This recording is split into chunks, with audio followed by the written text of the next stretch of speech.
RG Kar medical college and హాస్పిటల్లో night డ్యూటీలో ఉంది. డిన్నర్ చేశాక రెస్ట్ తీసుకోవడానికి చెస్ట్ డిపార్ట్మెంట్ సెమినార్ హాల్ కి వెళ్ళింది. ఆ తర్వాత శవమై కనిపించింది. అత్యంత దారుణమైన స్థితిలో డెడ్ బాడీ పడి ఉండడం అందరినీ కలిచివేసింది.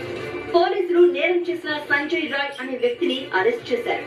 పశ్చిమ బెంగాల్ హైకోర్టు ఆర్డర్స్ తో ఈ నెల 14న కేసు సిబిఐకి బదిలీ అయ్యింది. 9న ఘటన జరిగితే 5 రోజులైనా దర్యాప్తులో ఎలాంటి పురోగతి లేదని, కేసు డైరీని, డాక్యుమెంట్లను సిబిఐకి అప్పగించాలని కోర్టు ఆదేశించింది. కోల్కతా హైకోర్టు ఆదేశాలతో ట్రైనీ డాక్టర్ కేసుపై సిబిఐ దర్యాప్తు చేస్తోంది. ఇప్పటికే సిబిఐ స్పెషల్ టీం కోల్కతాలో ఇన్వెస్టిగేషన్ స్టార్ట్ చేసింది.